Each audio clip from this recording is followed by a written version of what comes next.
tema da mensagem que eu gostaria de compartilhar com vocês é do que você está em busca ou do que você tem buscado. Sabemos que vivemos em um mundo onde diversas distrações nos levam para caminhos do qual às vezes a gente nem se dá conta. Nós somos diariamente metralhados de informações, de desejos, de imagens que nos faz buscar algo que de repente não esteja ligado com a nossa essência. Cada vez mais a indústria da mídia tem se esforçado para conseguir a sua atenção, seja ela via televisão, seja ela via celular, seja ela via outdoor, ou seja ela de qualquer forma. Nós somos o tempo todo vítimas do consumo e cada vez mais há técnicas mais aprimoradas para despertar em nós a ansiedade pelo consumismo. E nesse meio tempo a gente fica em busca do quê? Será que isso mexe com a gente? Será que isso nos desvia daquilo que realmente a gente se deve fazer, deve estar buscando? O consumismo, hoje em dia, é um dos principais fatores de desigualdade do nosso tempo. Nunca vivemos em um mundo de tanta fartura. Povos antigos conseguiam se alimentar com o suor do seu rosto. E hoje temos a facilidade de ter um auxílio, de ter emprego para a grande maioria da população. O nosso mundo, de forma geral, obviamente temos lugares ainda que essa prosperidade, de forma geral, não chegou, mas no nosso contexto aqui, nós temos essas facilidades. Onde ter é muito mais importante que compartilhar. E como estamos usando essa prosperidade que Deus tem enviado à nossa terra, ao nosso meio? Como que a gente tem usado isso ao nosso favor, a favor de Deus, para ansiar os nossos desejos ou para atender o chamado do nosso Criador? A necessidade de ter, a necessidade de ser aceito, hoje em dia, ela é cada vez mais latente.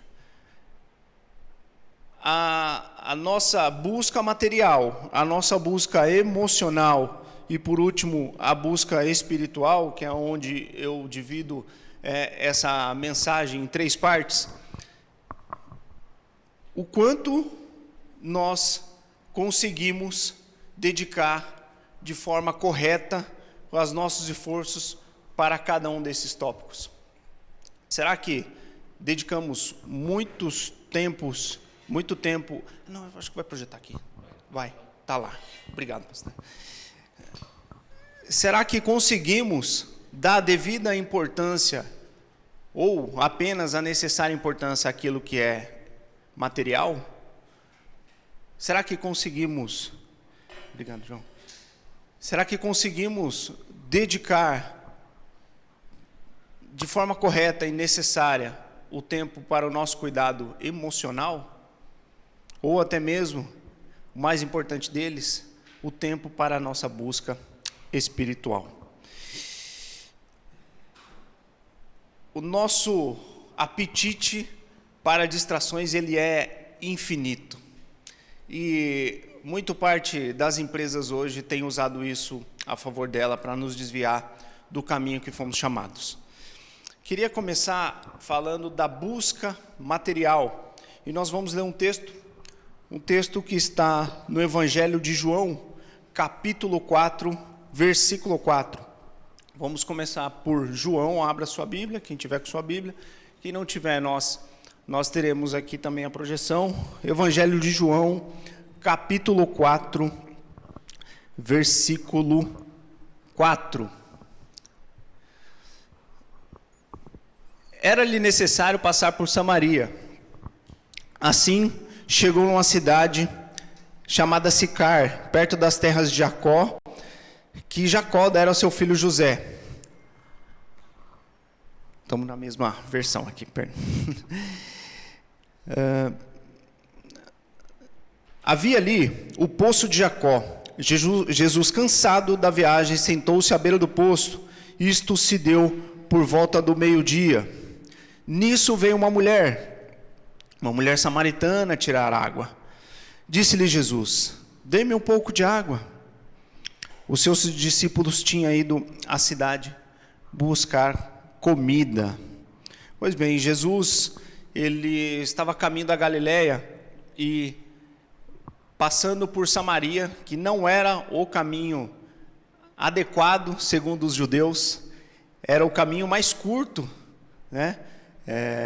Em termos de distância, mas não era um caminho que os judeus costumavam fazer para esta viagem, porque o povo samaritano ele era rejeitado pelos judeus, devido desde a invasão da Babilônia e a miscigenação dos povos, né? Os judeus que ficaram naquela época se misturaram com os imigrantes na invasão de Nabucodonosor, e aí fizeram um povo misturado, e aquilo era deplorável aos olhos dos judeus. Por isso os samaritanos, a cidade de Samaria, não era bem vista pelaquele povo. E o que Jesus foi fazer a esse povo que não era bem visto? O que ele faz com nós até hoje? Ele encontrou uma mulher samaritana, né, que estava indo ali por volta do meio-dia buscar água, o que não era nada comum buscar água ao meio-dia. Meio-dia o sol é mais forte, meio-dia não tem ninguém fazendo aquele trajeto. Naquela época os poços eram afastados do centro da cidade. E Jesus, no meio da sua viagem, pediu para que os seus discípulos foram comprar comida, e ele sozinho ficou ali no poço e foi ao encontro daquela mulher. E ele pediu água àquela mulher. Aquela mulher, na busca material, talvez muito genuína, a busca por água, ela estava ali, né, para suprir uma necessidade fisiológica nossa, né?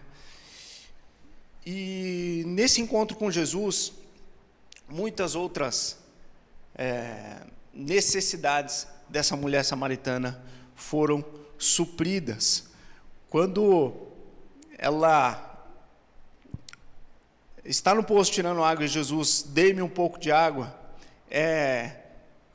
e Jesus, né, de forma limpa, sozinho, né, e ela estranhando aquele movimento de um judeu que não admirava aquele povo, que não conversava com aquele povo, se propôs a ter um relacionamento com aquela mulher naquele momento, né? Aquilo já era muito estranho para aquela mulher, né? Para aquele tempo, né? E qualquer outro que visse, não era comum esse encontro. E, pois bem, a mulher samaritana, ela foi preencher uma necessidade fisiológica, né, de buscar água, e algo que eu, você e todos nós precisamos, mas Jesus nos mostra no decorrer de que não é disso só que precisamos, né? E eu pergunto a vocês, igreja, se em algum momento alguma busca material te aproximou de Deus? Alguma necessidade que você teve, seja ela fisiológica ou material, ela te trouxe para perto de Deus?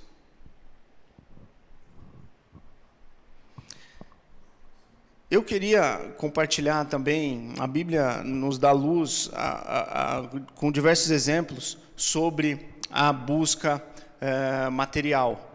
Vemos aqui um exemplo da mulher samaritana, uma busca genuína, do qual a gente vai ir compreendendo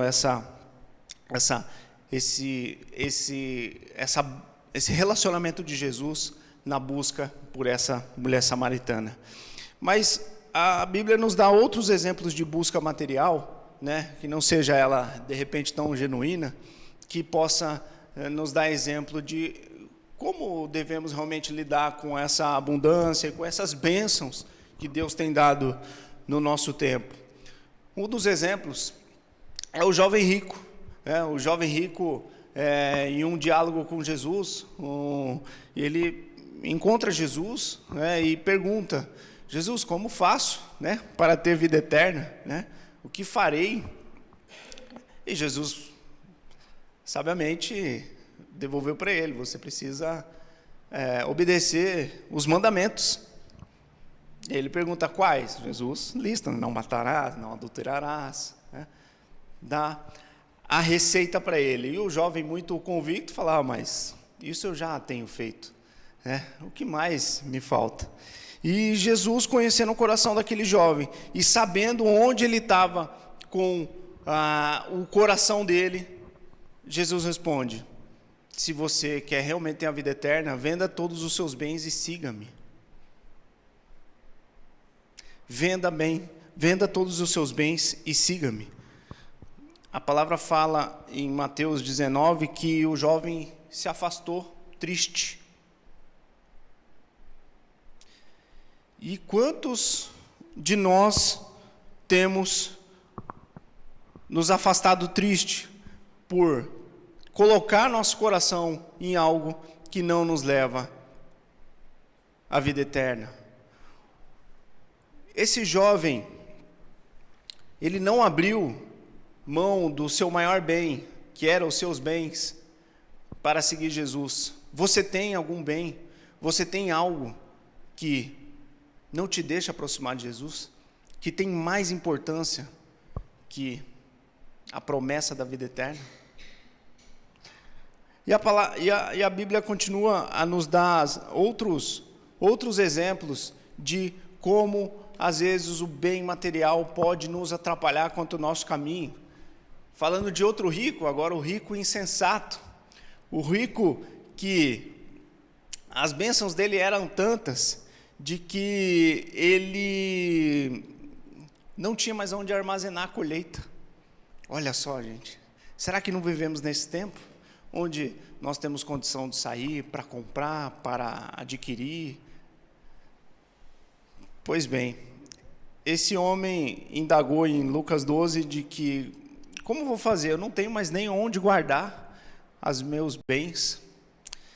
E ele diz que vai derrubar os celeiros dele e construir outros maiores, para que ele possa guardar os bens deles e se alegrar, comer e viver bem. E nessa parábola que Jesus conta em Lucas, ele diz: insensato, esta mesma noite sua vida será exigida, então quem ficará com o que você preparou? Vivemos dia após dia, acordamos em busca de bens, em busca de materiais que não sabemos quem vai usar amanhã, em busca de riquezas, números na conta, de que não temos a certeza com quem estará amanhã. E é aí que está seu coração, irmão? Assim como o exemplo do jovem insensato, temos cometido esse erro de dia após dia, de todo o nosso tempo ser dedicado a gente só buscar os nossos prazeres, as nossas matérias, a nossa conquista, o nosso sucesso? Te falo, irmão, não é esse o caminho. E a Bíblia nos mostra também o exemplo do profeta Eliseu. O profeta Eliseu, ele nos deu uma aula. Talvez um exemplo, um grande exemplo de devoção dentro da Bíblia, que está em 1 Reis, onde Elias, profeta Elias, recebe, depois de todas as suas tribulações vividas, depois de todos os profetas da sua época serem matados à espada, e ele achando que só ele estava vivo, só ele era o ungido do Senhor, e o Senhor o conduz para ungir Eliseu, além dos reis, além de 2 reis. E quando Elias se aproxima de Eliseu e ele joga a sua capa, né? Naquela época a capa era algo muito simbólico, algo que era passado de geração em geração, e em nenhum momento Eliseu ele indaga sobre o chamado de Elias para que ele seja o seu substituto, o chamado de Elias para que ele pudesse ser profeta de Deus. E a Bíblia fala que ele pediu apenas: deixe-me dar um beijo de despedida de meu pai e minha mãe. Apanhou sua parelha de bois e os matou. Queimou o equipamento de arar para cozinhar, e a carne deu ao povo, e eles comeram. Eliseu abriu mão de tudo que ele tinha, de forma real, e deu às pessoas. Ele não pediu para ninguém guardar, para que se um dia, vai que eu volte. Não. Eliseu entregou toda a sua vida ao seu ministério do qual ele foi chamado. E você, irmão, que já foi tocado por Jesus, você tem cumprido aquilo que Deus chamou você para fazer? Ser luz na vida das pessoas? Pregar o evangelho para as outras pessoas? Ou você está muito ocupado no seu dia a dia, buscando as suas satisfações e os seus bens materiais?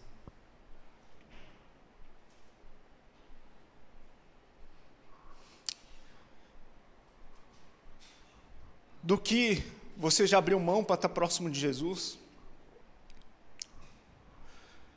Pois é, o profeta Eliseu foi um exemplo de que em nenhum momento ele hesitou dessas nossas facilidades, dessas nossas seduções mundanas possam ter atrapalhado o teu chamado, a tua proximidade com Deus.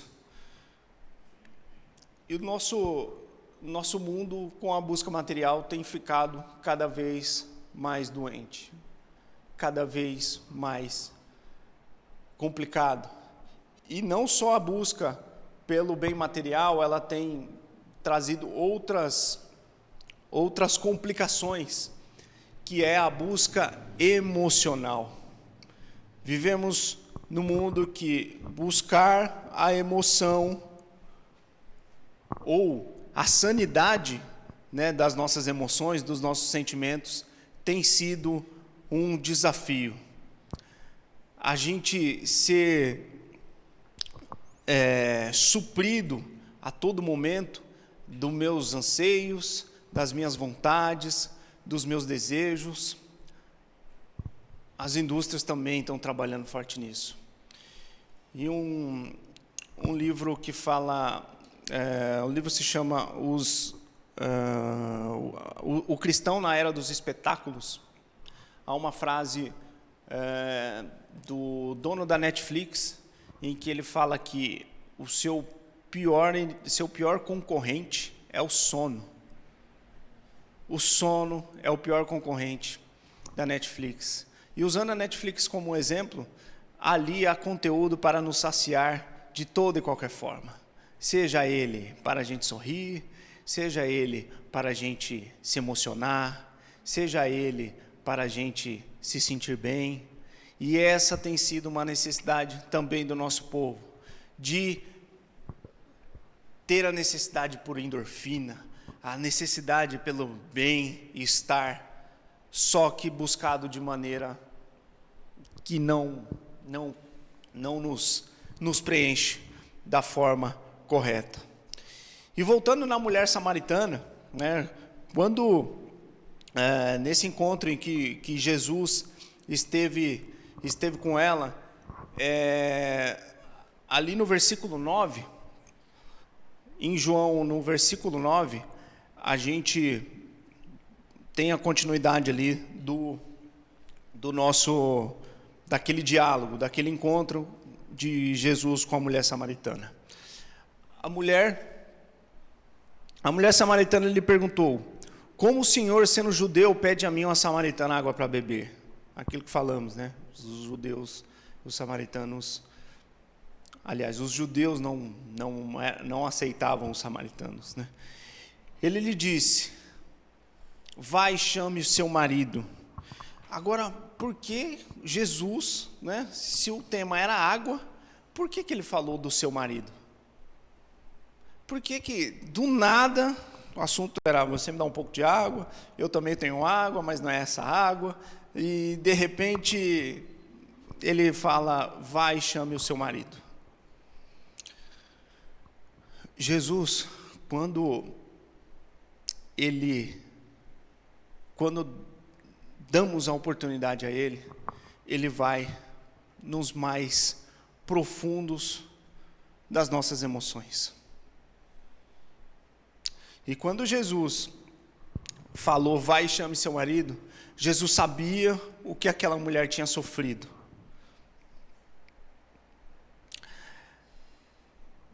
Ela fala no versículo 17: não tenho marido.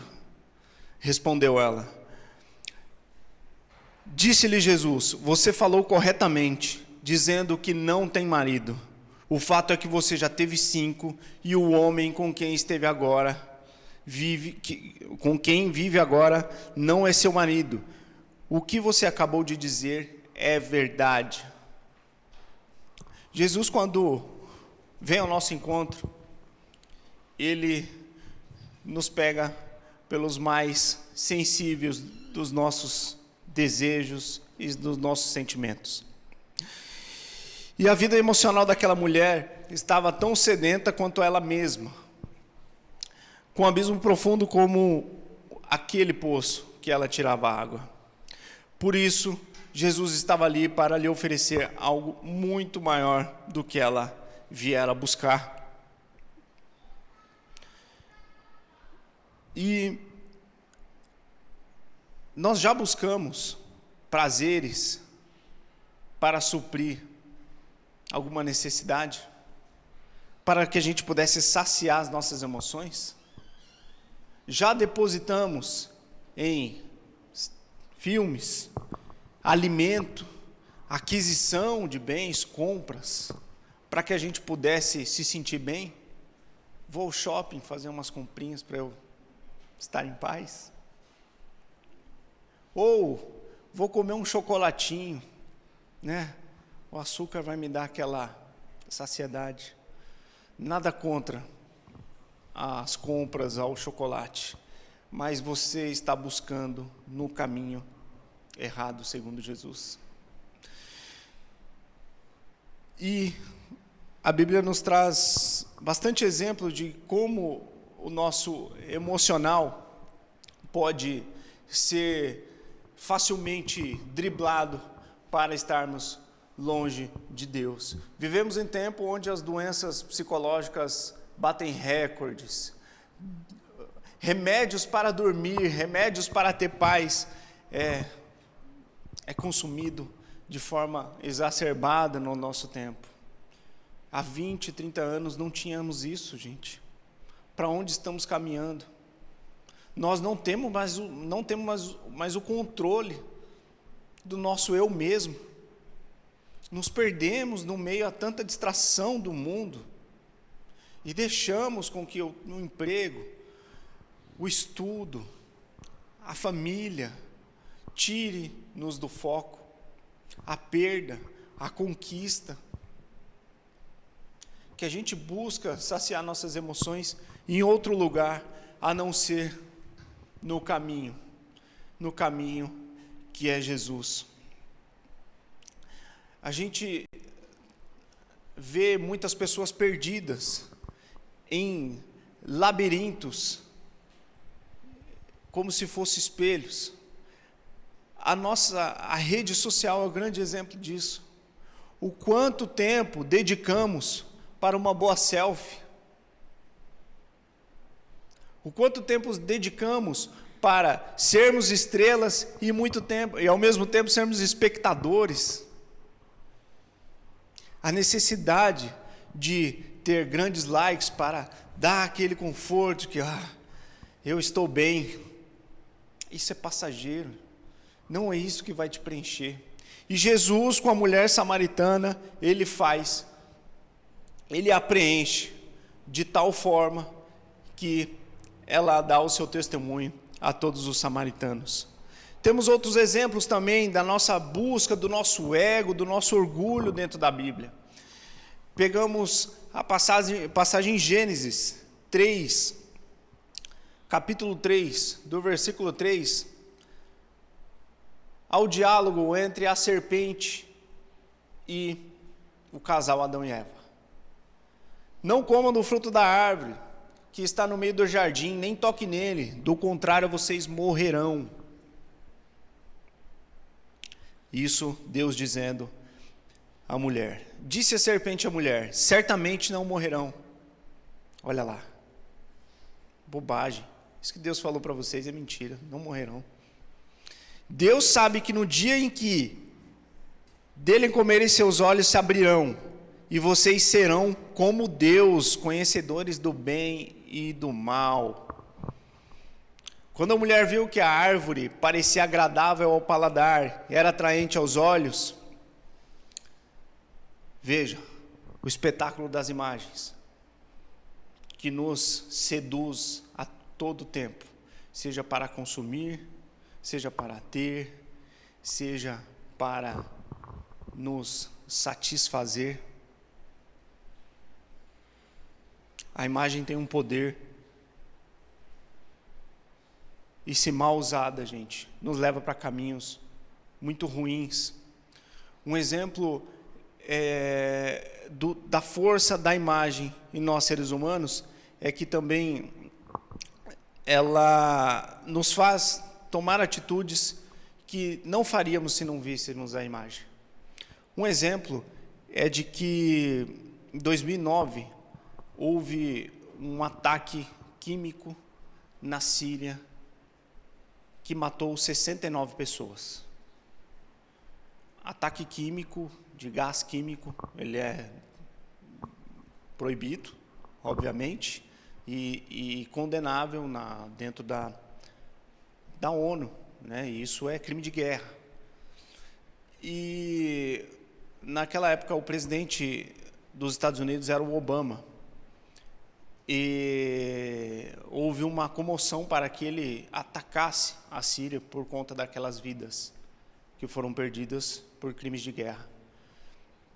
E o Donald Trump, ele fez um tweet para o Barack Obama no sentido de que você vai buscar mais mortes?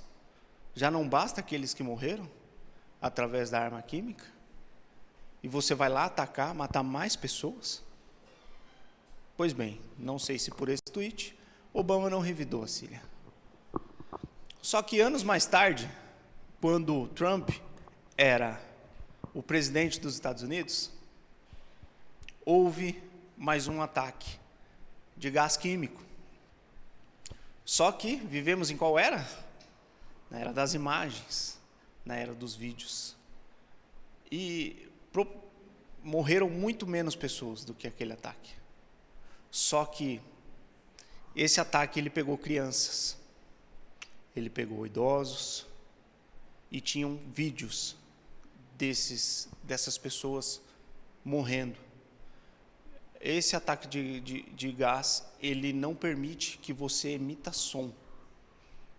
Então o seu sofrimento, ele é silencioso. Você se debate, você não consegue respirar, ele fecha todo o seu esôfago. Só que essa imagem chegou aos olhos do Trump, que aniquilou muito menos pessoas. E qual foi a atitude dele? Ele preparou a mãe das bombas, conhecida como a mãe das bombas. A bomba mais forte não nuclear que temos hoje no mundo. E atacou a Síria. E muitas pessoas morreram. A imagem, ela tem um poder inimaginável. Em um momento não fazia sentido revidar, em outro momento porque ele sentiu a dor, e por ser pai, por ser humano, quis fazer justiça da tua forma. Pois bem, temos que tomar muito cuidado com as imagens que põem aos nossos olhos.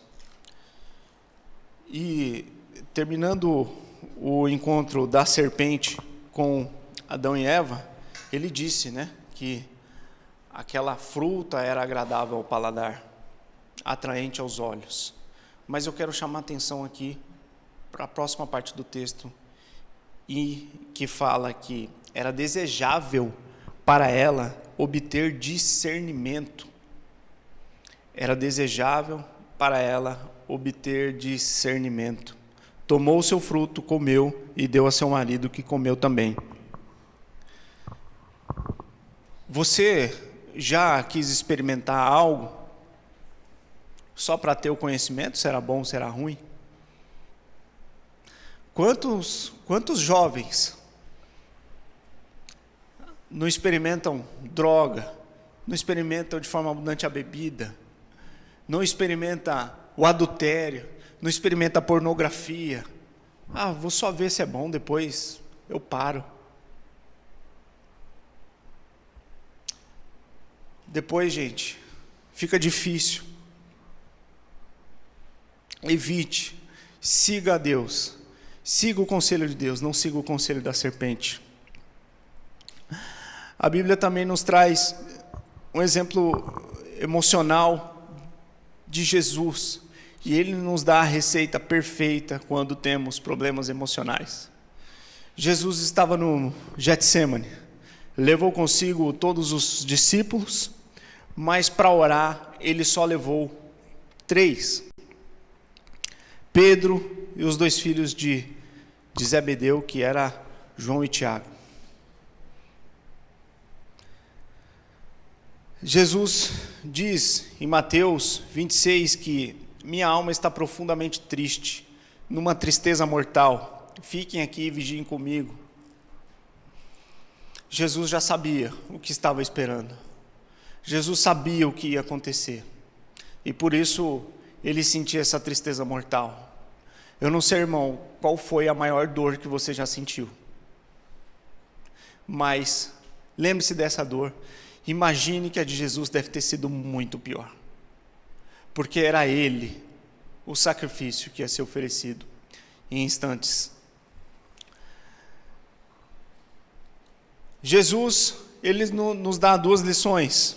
Ele ora: meu Pai, se for possível, afaste de mim este cálice, contudo não seja como eu quero, mas sim como tu queres. Jesus, no seu momento de maior dificuldade relatado pela Bíblia, ele toma 2 atitudes. Ele chama pessoas queridas para orar, e ele ora ao Pai, pedindo para que seja feita a vontade do Pai, não a dele. Jesus, que era o próprio Deus encarnado, tinha poder para fazer qualquer outra coisa naquele meio, mas ele nos deu o exemplo de como devemos fazer nas nossas fraquezas emocionais. Com quem que você está compartilhando as suas fraquezas? Você precisa compartilhar. Chame o mais próximo, ore com essa pessoa, entregue ao Pai. Jesus nos deu a receita, o caminho.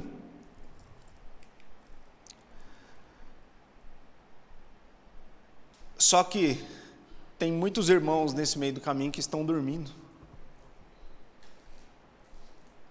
Às vezes não estão prontos para ser apoio, para ser suporte. E devemos, irmão, segundo a orientação de Jesus, vigiem e orem para que não caia em tentação. O espírito está pronto, mas a carne é fraca. Vigiem para que não caia na tentação dos bens. Vigiem para que não caia na tentação material. Vigiem para que não caia na tentação emocional. Vigiem para que não caia na tentação das imagens. Vigiem para que vocês não caiam para longe de Jesus. E por último, Jesus fala no versículo 42, meu Pai, se não for possível afastar de mim esse cálice, sem que eu beba, faça-se a tua vontade. por 2 vezes. Tem irmão que reclama que a oração não é atendida. Você ora igual a Jesus? Você ora para que seja feita a sua vontade ou a vontade do Pai? Talvez seja uma oportunidade para que as suas orações sejam atendidas.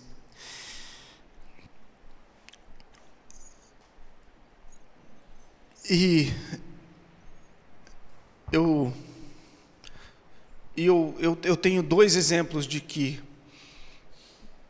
quando minhas orações foram atendidas, e quais foram a forma em que eu pedi ao Pai. Eu mudei recentemente, e mudei de cidade, mudei de casa, mudei de emprego, e a minha atenção ficou muito voltada às minhas coisas por alguns meses. E eu investia tempo em me organizar, em me integrar melhor na empresa que eu estava, na cidade que eu estava, em arrumar a casa. E eu fui sentindo que em algum momento eu estava distante de Deus. Eu já não tinha a grande frequência de leitura, de devocional, de oração. E no começo desse ano, eu lembro que eu estava sentado ali atrás, e eu estava incomodado. E eu pedi: Deus, me coloque para junto de Ti de novo. Me faça caminhar contigo. Me mostre, Senhor, como eu devo estar próximo de Ti. E veio só uma palavra na minha cabeça. Meio óbvio, porque era o louvor. E a palavra era louve. Louve. Minha esposa sabe que em alguns momentos a música ela é testemunha, porque às vezes a gente está no carro e a música ela mexe comigo de tal forma, e eu começo a dirigir de olhos fechados, né? E ela do lado assustada. E ela do lado assustada, está tudo bem, né? E aí você é totalmente tocado pela palavra, pelo louvor, e você sente aquela presença, aquela paz, aquela alegria de que Deus está contigo. Eu sinto muito isso pelo louvor. E por isso Deus deu aquela palavra de louve. Só que eu acho que eu não levei a sério. E eu estava com aquela, poxa, eu preciso me aproximar de Deus. O que está acontecendo? Poxa, eu preciso ter a rotina que eu sempre tive, né? Estou fazendo 6 anos de convertido. E eu sempre busquei a palavra, sempre busquei ter um entendimento maior do que Jesus tem para nós. E nós estávamos em casa, num sábado, assistindo conteúdo bíblico, algumas pregações, alguns estudos. E eu estava com aquela coração, falando: Deus, eu preciso estar perto de Ti.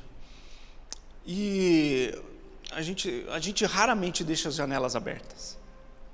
Raramente. Sorocaba faz um calor terrível. Então, é necessário que você tenha um ar-condicionado, que é uma necessidade primária. E a gente dificilmente deixa as janelas abertas. E nesse dia entrou um inseto. Entrou um inseto desse tamanho, assim. E parecia um animal. E eu, né, como o homem da casa, né, fiquei com a incumbência de a Sara muito urbana, não está acostumado com inseto, eu não muito diferente, né? Fiquei com essa incumbência, né? Mas foi uma aventura, porque eu fiquei com muito medo daquele bicho. Ele era muito grande, um inseto. E aí eu saí por fora de casa, né, para pegar o spray, para tentar pegar ele por costa. E aquele bicho, em nenhum momento ele se mexia de forma muito tranquila. E quando eu aproximava, ele não se sentia ameaçado, nenhum problema. E eu fui e taquei o spray naquele bicho. Amor resolveu o problema. E aí a gente falou: nossa, mas como pode um bicho tão grande desse? E aí eu fiquei pensando, poxa, o bicho não fez mal nenhum, né? Acho que eu poderia ter aberto a porta. E a gente foi pesquisar que inseto era aquele. O inseto se chamava louva-a-Deus.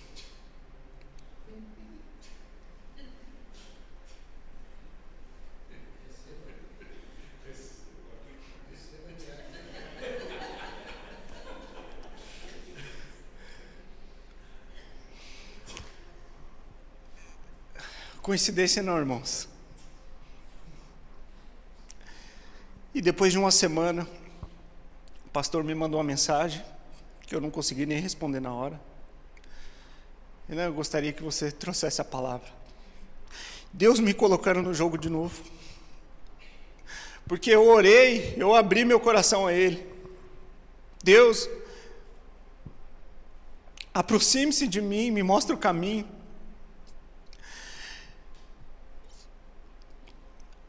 E eu voltei até minha rotina de busca diária, de leitura, de estudo, de sentir a paz de Deus.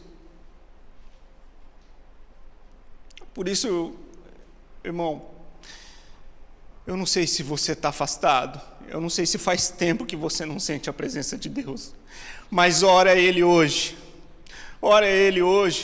e peça para Ele entrar na sua vida, peça para Ele queimar o seu coração, peça para Ele transformar, peça para Ele curar, peça para Ele fazer presença na sua vida. E Ele vai te ouvir, Ele vai trabalhar da forma dEle, não conforme as suas expectativas, mas da forma dEle. Ele vai buscar o teu coração. E fechando, pessoal, a nossa mensagem, voltando da mulher samaritana, que Jesus fala lá em João 4, no versículo 3, que quem beber desta água terá sede outra vez, a água do poço, mas quem beber da água que eu lhe der, nunca mais terá sede.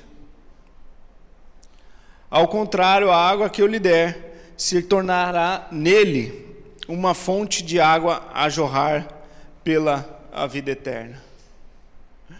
Irmãos, a proposta de Deus é muito superior do que matar sua sede. Ela é muito superior em encher sua conta. Ela é muito superior em adquirir, em ter, em ser. A proposta de Jesus é te dar salvação, é te dar paz, é te dar tranquilidade para viver nesse mundo que vive o tempo todo tentando nos desviar do caminho. Somente em Deus podemos viver de forma plena, satisfeito. E Deus me pôs no jogo de novo, através de uma oração. E Ele pode te pôr no caminho também. Por isso, irmão, abra o seu coração, feche seus olhos e ore comigo. Senhor Deus, Pai querido, Deus amado, obrigado, Deus, por mais um dia. Obrigado, Senhor, por esse culto. Obrigado, Senhor, por ouvir as maravilhas da Tua palavra, Senhor. E entendermos que não é a busca material, não é a busca emocional, mas sim a busca espiritual da qual nós precisamos, meu Pai, hoje e sempre. Senhor, eu peço que o Senhor nos cure, assim como o Senhor fez com a mulher samaritana. Eu peço que o Senhor nos preencha, meu Pai, da água que não teremos mais sede, do Teu Espírito, da Tua paz, Senhor. E que a gente possa, assim como essa mulher, meu Pai, compartilhar com a cidade inteira que o Cristo vive, o Cristo é presente, o Cristo está aqui e Ele quer o seu coração. Deus amado, peço a Ti que o Senhor abra os corações, meu Pai, e que cada um aqui possa clamar pelo Senhor na sua vida, pelo Senhor no seu dia a dia, e o Senhor atenderá, e o Senhor a buscará, o Senhor curará, o Senhor transformará esses corações, Pai amado. Senhor, cuide de nós, esteja conosco. É isso que eu te peço e oro em nome do Senhor Jesus. Amém.